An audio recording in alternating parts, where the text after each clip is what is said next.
Sir Subrahmanyam గారు నమస్తే sir.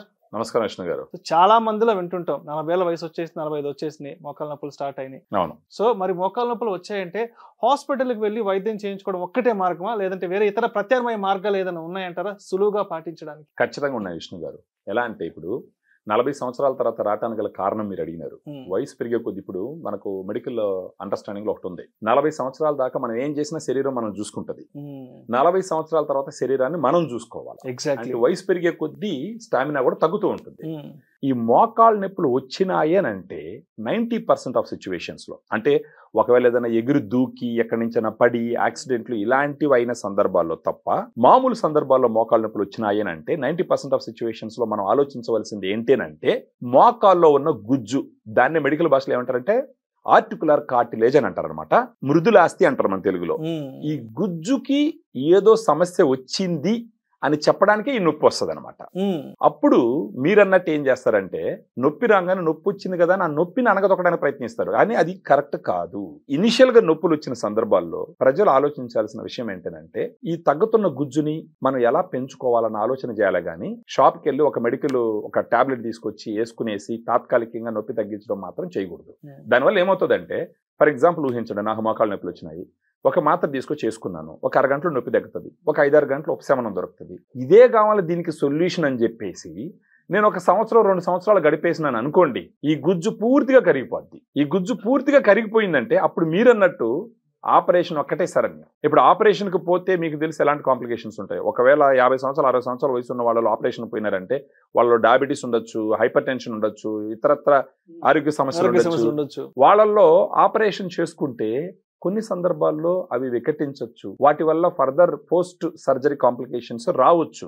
అలాగని ఆపరేషన్ చేసుకోవద్దని అనట్లేదు. ఒకవేళ గ్రాండ్ వాక్ లాంటి ఒక ప్రోడక్ట్ ఉండి దీన్ని వాడుకొని గుజ్జును పెంచుకొని ఆపరేషన్ డిలే చేసే అవకాశం ఉంటే ఖచ్చితంగా ప్రజలు దాని గురించి ఆలోచించాలి. సో ఈ గ్రాండ్ వాక్ తీసుకోవడం ద్వారా ఏమవుతుందంటే కరుగుతున్న గుజ్జుని కరగకుండా ఆపుతుంది, ఫర్దర్ గా కూడా పెంచుతుంది అనమాట.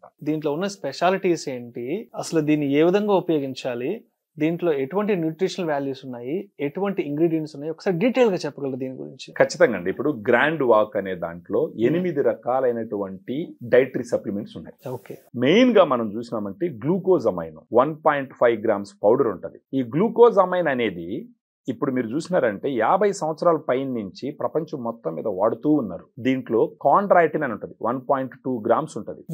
ఈ గ్లూకోజమైన్ కాండ్రాయిటిన్ అమెరికాలో 2017లో ఒక సర్వే చేస్తే 35 సంవత్సరాల వయసు పైబడిన వాళ్ళల్లో మెజారిటీ జనాలు నేరుగా మెడికల్ షాప్కి వెళ్ళి ఈ గ్లూకోజమైన్ కాండ్రాయిటిన్ నుండి సప్లిమెంట్లు తీసుకొని వాడుకుంటూ ఉన్నారు. అంటే దాన్ని బట్టి మీరు అర్థం చేసుకోవచ్చు ఈ గ్లూకోజమైన్ కాండ్రాయిటిన్ వచ్చి మోకాళ్ళు గుజ్జు పెంచడానికి ఏ విధంగా ఉపయోగపడుతుందా అనేసి.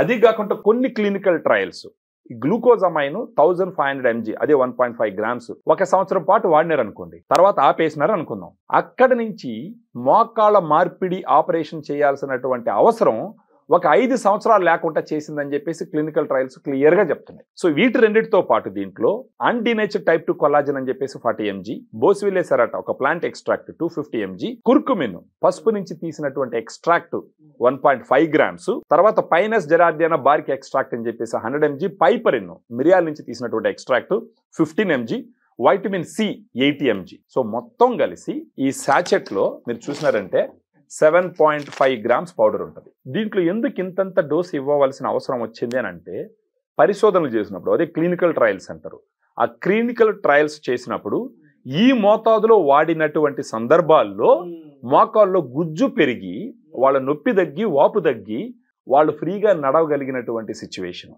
అందుకని చెప్పేసి 8 ఇంగ్రీడియంట్లని 7.5 గ్రామ్స్ క్వాంటిటీలో ఇవ్వడం జరిగింది. సో ఇప్పుడు మోకాళ్ళ నొప్పులు ఉన్న వాళ్ళు ఈ గ్రాండ్ వాక్ సాచెట్ ని ఉపయోగించాలి అంటే ఎన్ని రోజుల పాటు ఉపయోగించాలి, ఈ కోర్స్ అనేది ఎలా ఉంటుంది, రోజుకి ఎన్ని ప్యాకెట్స్ మనం ఉపయోగించాలి అంటారు, దాని గురించి కొంచెం డీటెయిల్ గా చెప్పగలరు? ఈ కోర్స్ అనేది ఎలా తీసుకోవాలి? మామూలుగా గ్రాండ్ వాక్ లాంటి సాచెట్స్ కనీసం ఒక 3 నుంచి 6 నెలల పాటు వాడాలి. ఇప్పుడు చిన్న ఎగ్జాంపుల్ చెప్తాను. ఇప్పుడు మనం జిమ్ముకు పోయినాము, కండలు పెరగాలంటే బాగా వర్కౌట్ చేసి కోడిగుడ్లు చికెన్ అంతా తింటాము, మరుసటి రోజుకే కండలు వచ్చేవి. కనీసం ఒక 3 నెలల పాటు పనిచేస్తే కండలు పెరుగుతాయి. ఏ కణజాలమైనా సరే శరీరంలో గట్టిపడాలన్నా క్వాంటిటీ పెరగాలన్నా కొన్ని నెలలు వాడాలి.